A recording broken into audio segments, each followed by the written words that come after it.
Hello, and a very warm welcome to all you listeners out there. Thank you so much for tuning in to the NetSuite podcast. I'm Megan O'Brien, NetSuite's resident business and finance editor and co-host of the podcast. In this episode, we will once again have guest host Mike Stiles joining us. Mike sits down with Delgado Stone, an industry leader in natural stone products. He is joined by the CEO of Delgado Stone, Mike Wolfe. They talk about Delgado's significant growth, the company's choice to shift from Accumatica to NetSuite, and its experience with the NetSuite Advanced Customer Support and Learning Cloud support programs. So stay tuned. It's going to be an insightful episode. You're listening to the NetSuite podcast, where we discuss what's happening within NetSuite, why we're doing it, and where we're heading in the future. We'll dive into the details about the software and the people at NetSuite who are behind all the moving parts. We'll also feature customer growth stories, discussing the ups and downs of running a company and how one integrated system can help your business continue to scale. So just to start off, tell us about Delgado Stone, the origin of the business, the products you offer, who your customer is, things like that.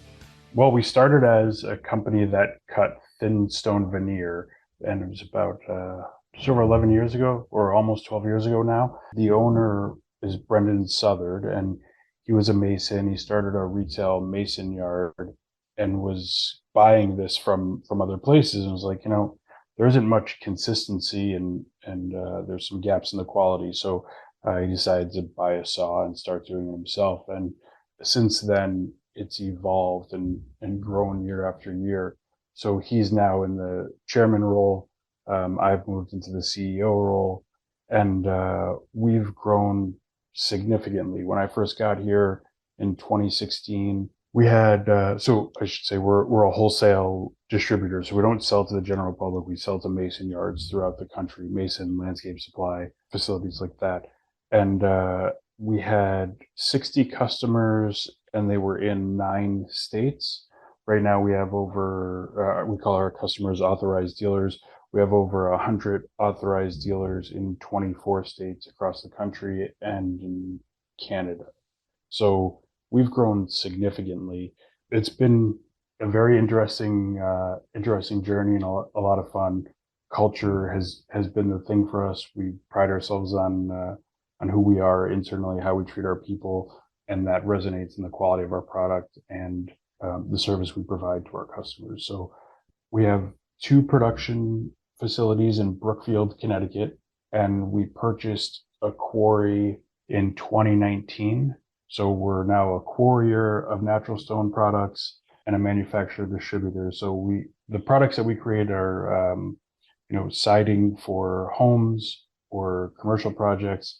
You'll see it on fireplaces or retaining walls, occasionally in like a spa bathroom, which is always pretty cool to see something unique like that. We also do landscape materials. So when we look at flagstone and stone steps, and it's all natural, sustainable material. So there's no, everything that we're using is sourced from the earth. And I think 95% of it is within 150 miles of our facility. So sustainability is also very important to us, and focus on the environment. But yeah, we bring the material to our production facilities, break it down. We have 62 people, 60 people we could say, that are responsible for sales, marketing, production, which is literally breaking down rock and shaping it and palletizing it and sending it out to the customers. So, and when I got here in 2016, we were 26 people. So significant growth. Our revenue's around 5 to 10 million now? No, the revenue this year will be about 13 million. So it looks like we'll close out the year. So how are sales conducted? Are there any online components, or is it sales reps? I know you're wholesale, so you're just going to distributors. How are products warehoused and distributed to them? Yeah, so we have 4 people right now. We'll have 5 people next week on our sales team, and they're actually based throughout the country. So they're all remote, and they have specific regions and specific dealers that they work with. The dealer is the customer, the end user. They buy our material, they distribute it. They're customer, but we also work with architects, builders, and masons, and even homeowners to help them choose the right material for their project. And then, the transaction happens at the dealer level, but we get we get a lot of leads through our website, a lot of people contacting us asking for help, advice, or recommendations. We ship a lot of samples. The sale itself is a lot of repeat, a lot of inventory, but there are job specific things that we do. Most of the actual sales and relationships are cultivated through our sales team, but we do have a lot of lead generation and samples that come to us from our website and online presence.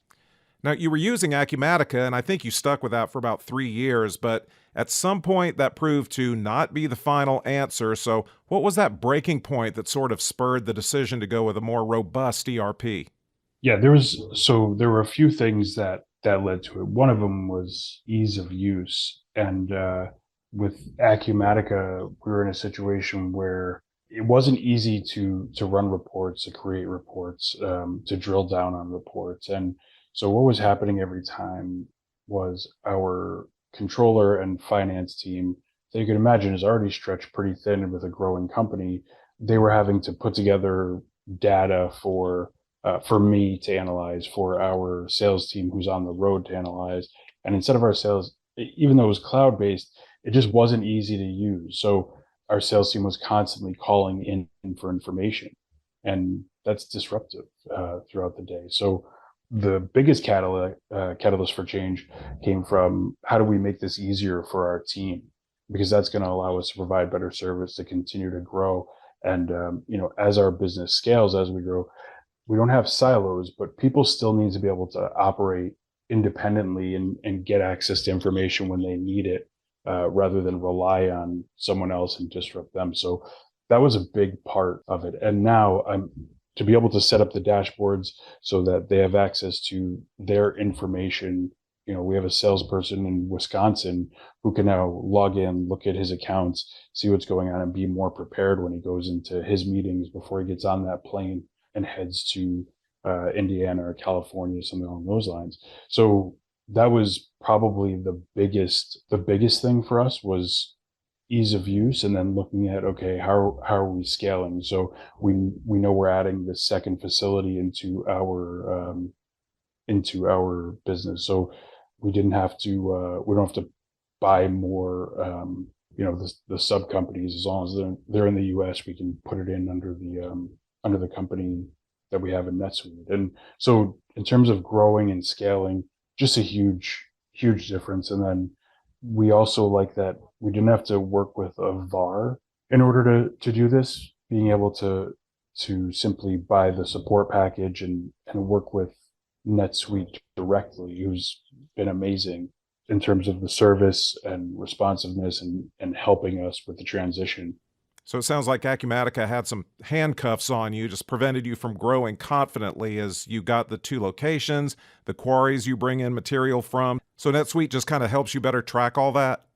Yeah, I mean, it allows us to track it. It has real-time information, which is nice in terms of having the financial dashboard and everything easily accessible for us.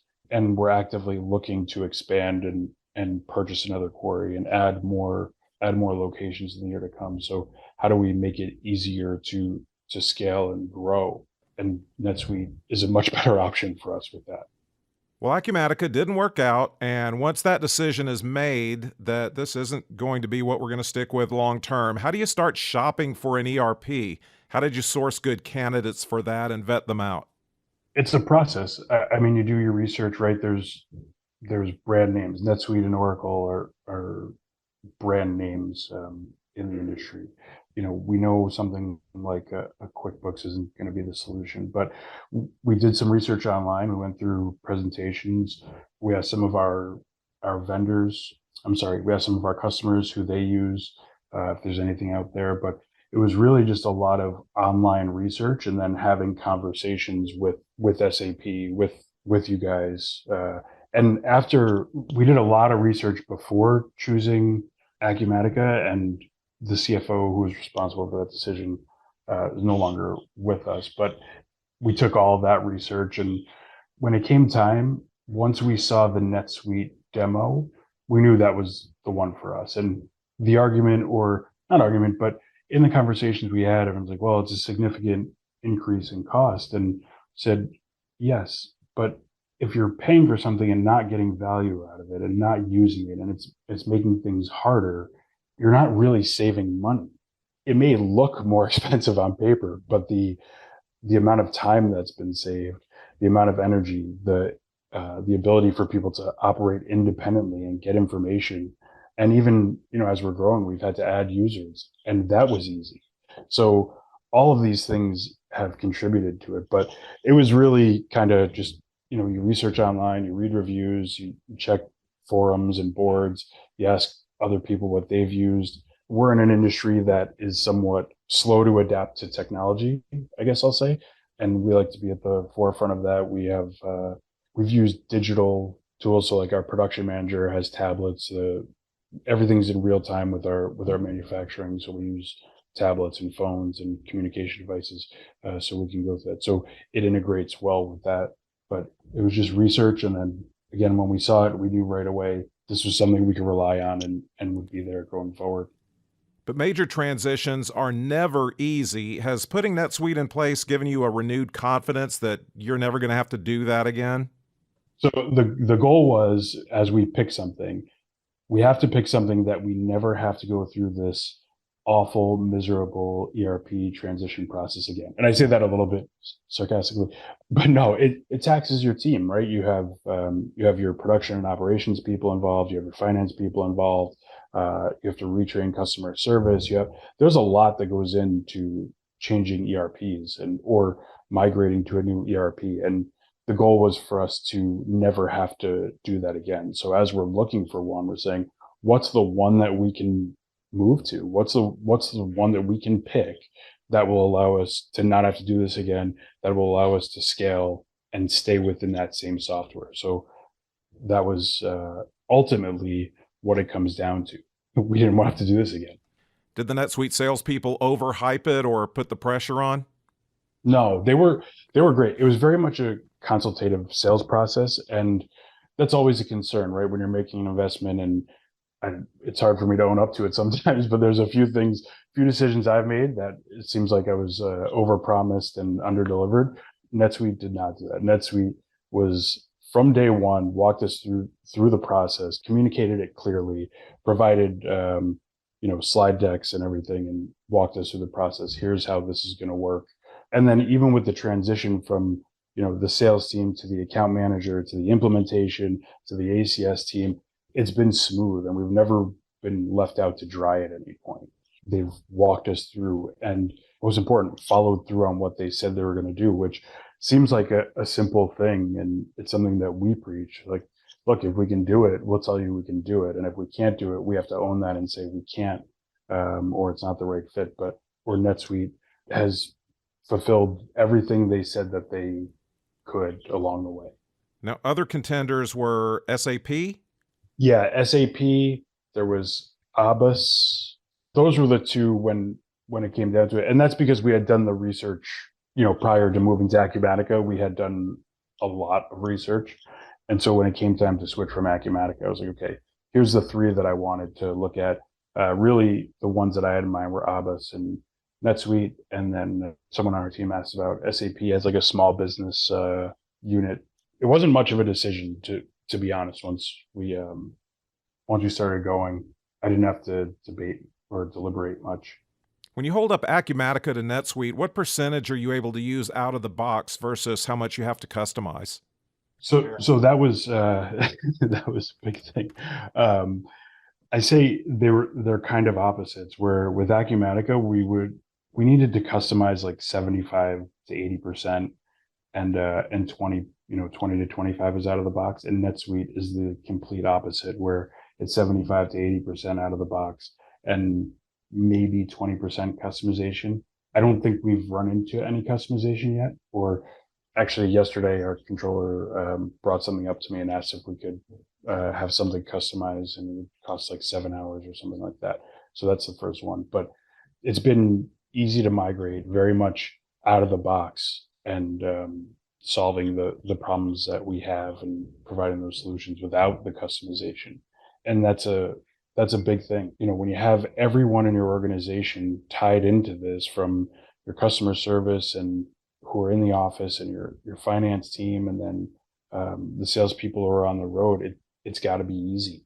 We're still considered, I think, in that small business range where we don't have people to dedicate to build reports, and we're not going to hire someone with SQL database experience just for this. We want something that we can jump in and use, and there's things along the way that we can add, and there's certainly no shortage of modules or integration when it comes to what NetSuite offers. I mean, just about everyone. Where a lot of times when it came to Accumatica, the response we got was, "What is Accumatica?" And so, when we're hiring a new controller, we post the job and we're interviewing people, and everyone in finance has QuickBooks experience, right? And it's competitive out there, and so you're looking for people to come in and jump into something. Very few people that I talked to had heard of Accumatica, whether they used it or not. NetSuite is a recognizable name, similar to QuickBooks in terms of brand recognition. I think it adds a level of clout when you're looking to recruit talent, right? And trying to find the right person, and they're trying to find the right company they want to work for. We're saying, look, we're going to move to NetSuite, or we're migrating to NetSuite, and that makes a difference. So in terms of the talent pool and adding to our team, we wanted something that people had experience with or could use relatively easily when they joined our team. And we actually changed controllers right at the end, which is something I don't recommend to anyone. Well, that actually rolls right into my next question, which is about implementation. So you went live with NetSuite in 2022. A lot of businesses your size might be intimidated to put an ERP in place just out of fear about how the implementation is going to go. So you guys actually made it a little harder on yourselves because you had a controller switch in there. So what were the positive and negative experiences going through the implementation? The execution of the implementation team, meaning they said, here's the plan. They asked questions. They kept a schedule. They kept us on task, which made it easy. We knew what we had to do before the next call, the next meeting. They would work with us and say, look, not everyone has to be in this meeting. Here's who's recommended to be in this meeting to learn this. They would follow up and check with us along the way. And then when we made that controller switch, they had to repeat some stuff, and they were willing to go through that again and to work with us on it. So, yes, it delayed it a little bit because of the changing controllers in that main finance role that we have, but ultimately they made that manageable, because without it, I don't know how we would have done it actually. And it was not something we were eager to do.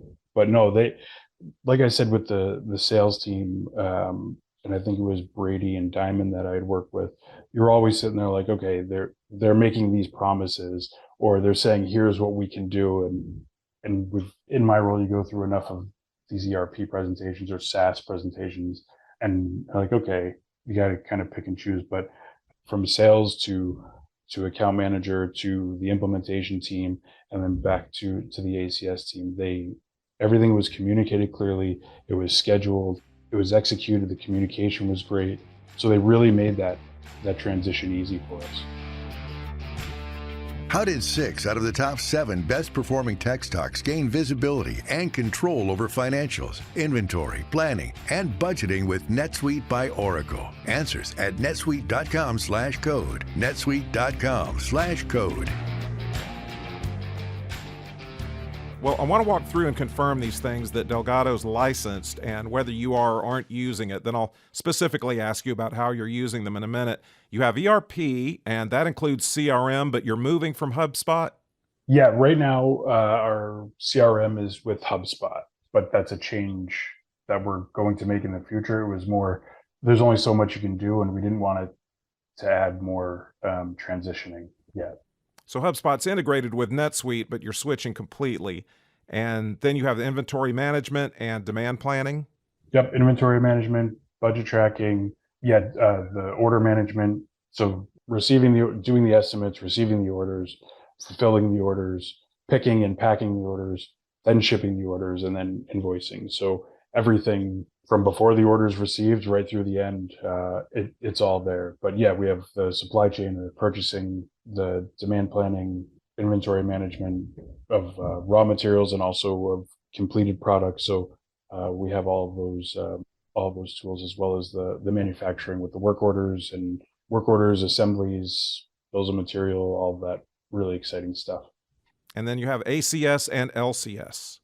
I mean, one of the things that I learned from our first go around with ERP and Accumatica, and this was part of the selling point for NetSuite, was the support was directly with NetSuite. So there were times where we had to go to our VAR, and then the VAR would go to Accumatica, and then it would go back to the VAR, and then back to us. And there were some hiccups along the way that were frustrating. People leave organizations, and there's turnover when you're working directly with NetSuite, and we haven't faced it yet, but if there's turnover there, right, there's someone at NetSuite that you're going to continue working with, where, if you're at a VAR and someone changes there, now there's a new person there that has to understand your account. It just makes for it adds an additional step that isn't necessary. And I don't have anything against our VAR. They were great people, or they are great people, I should say. But for us, again, being that smaller organization, we wanted to have that education and support. And it was one of the things that I said, yes, we'll pay for this. Let's get people so that if there's an issue, we can contact directly. Let's understand the training and reporting. And okay, so we have the learning center. That's great. But sometimes it's helpful to be able to talk to a person and have them resolve issues or provide insight for best practices. And that's been really helpful for us. When you think about advanced customer support, what sort of things do you go to them for, and in what ways have they sometimes filled the hero role? For us, it's been more on the finance side. So when as I say stuff like this out loud, I'm like, what are we doing? But we're also changing banks at the same time. So we're changing software, we're changing banks, we change controllers. So we're changing banks, and so there's some integration things that we need or have requests on. We're changing credit cards, and being able to go to them and say, hey, can you help us? Because the bank isn't necessarily set up to support us with that. So things along those lines. When we imported a few things, they weren't being allocated to the right account because of how we set it up, or we weren't sure how we wanted to do it. And then as we saw the reports, we said, wait, this isn't how we want to see it. And so then we went to the ACS team. We said, here's what's happening, but here's what we really want to do. And they're like, okay, let's make that change. And they would walk us through that change, or they have the ability to make that change for us. So that was the other part. So more on the finance side. And then they are going to provide training to the sales team on how they can better use the dashboard and set it up the way that's going to be most beneficial to them. So it's that. And then I think on the inventory, something on the inventory items versus assembly items, they were able to help us with, but I don't remember the specifics off the top of my head. Touching back on inventory management, you have 500 SKUs, something like that? Yes, it's a lot.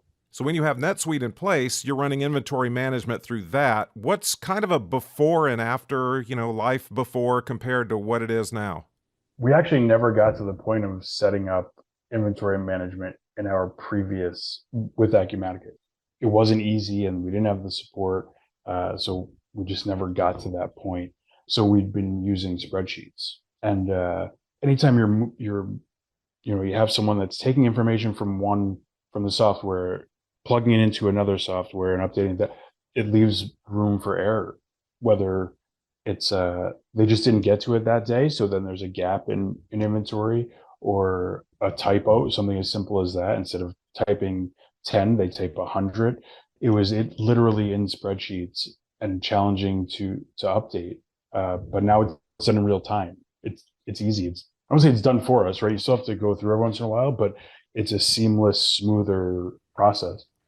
Beyond ACS, you have access to Learning Cloud support, and you mentioned how vital that is in everyone across the organization, just knowing how to use the tools at their disposal and maximize them. Has LCS played a role in that or helped speed adoption? Yes. So it's helped in that for the initial implementation team that was working on it, it gave us the ability to dig a little deeper as we were going if we weren't sure on something or wanted to become more familiar with it. And then as we added more team members, or as more team members adopted NetSuite and are in there, the implementation team, those of us who were already using LCS and using NetSuite, were now able to help to provide that initial, okay, here's how to do this, here's how this works, and then also say these are the videos we watched, or this is the kind of what we followed in order to do this. So it just helps along the way and gives that little bit extra, especially when it's new. We all use software, we all do a lot, but when it's something new, having that level of, let me just look this up, or let me get a little more education on this. Let's face it, a lot of people or a lot of organizations, and I've been a part of them, and even some of the software we use now, where you get it and you use 20% of it, you use 25% of it. Maybe you don't know how much you can use, or something's frustrating. So you just say, you know what, we're gonna build a workaround. But in order to do things the right way and understand, and we're not a traditional manufacturer where you buy raw material, you buy parts, you put it together, you assemble, and then there's like a leftover screw and you put that in inventory. We're buying raw material, we're buying rock, and through each part of the production process, every time you hit that rock, you have a little bit of waste.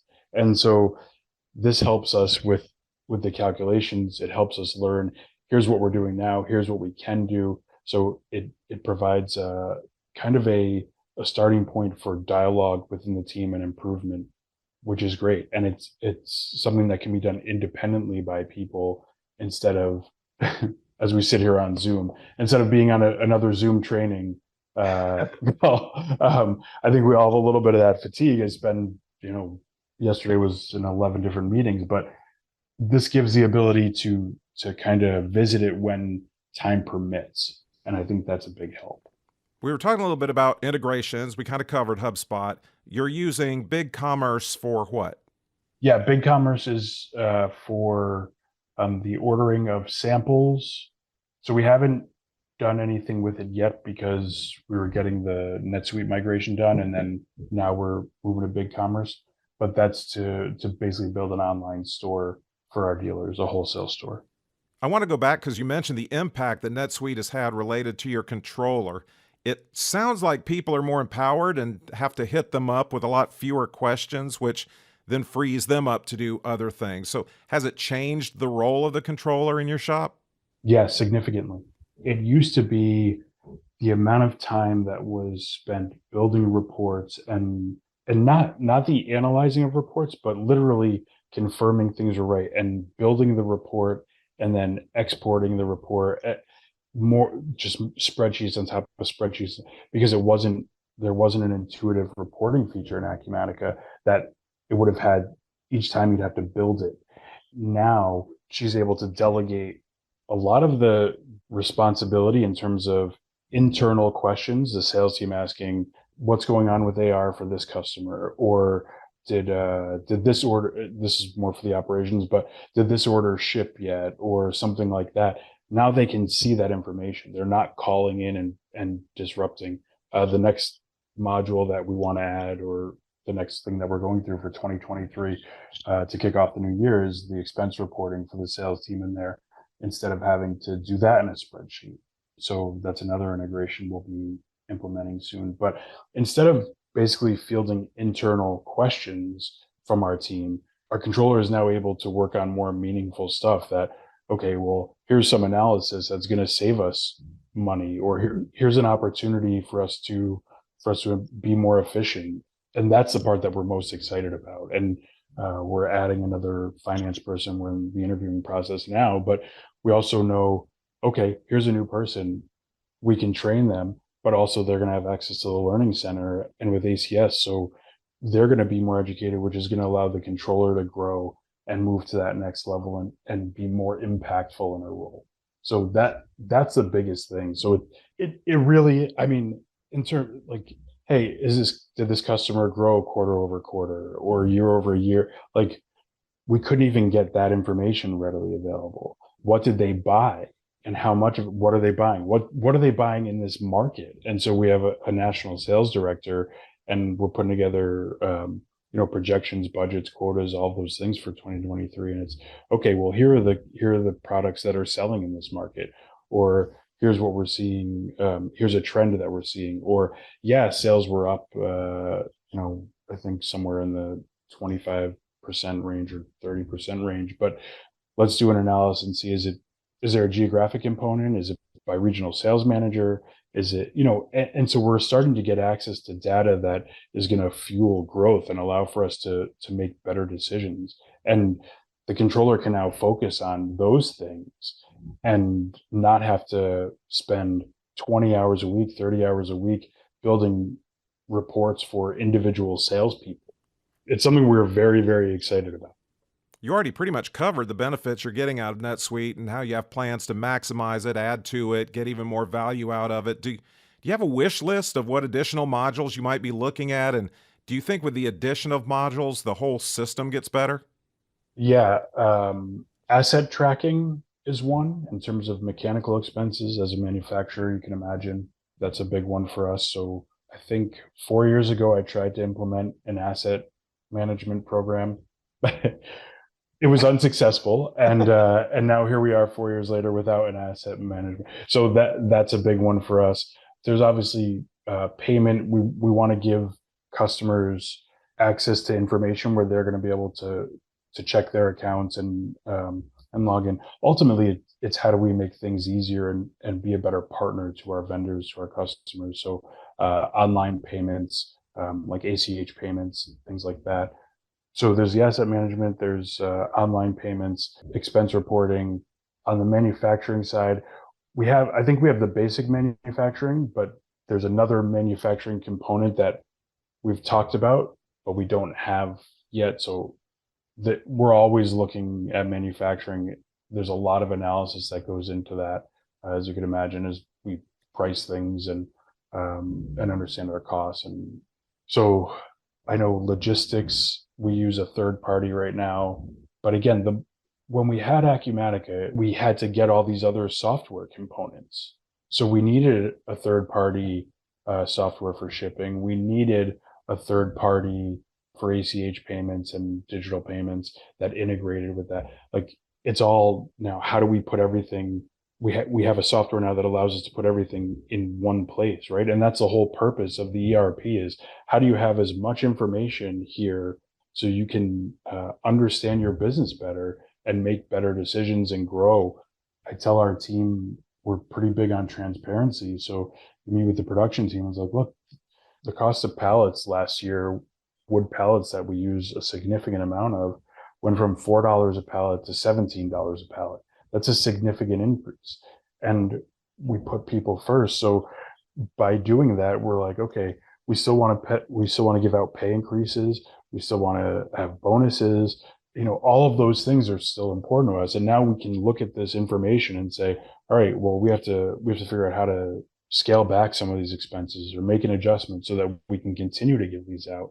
But the idea is, how do you get as much information, and I'm a data person, as much information in one place that's accurate in, I'll say, real time, right? Maybe on a weekly basis, whatever it is, but it's there so that we have an understanding of our business, of that snapshot and that dashboard at all times.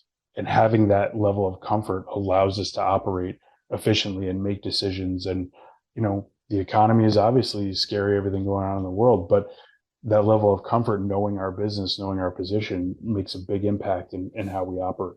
You guys have I don't know if it's a subsidiary or how it's set up, but you have a trucking company, right? Well, we have a retail company that has trucks with it, yes. Is there talk about bringing that into NetSuite?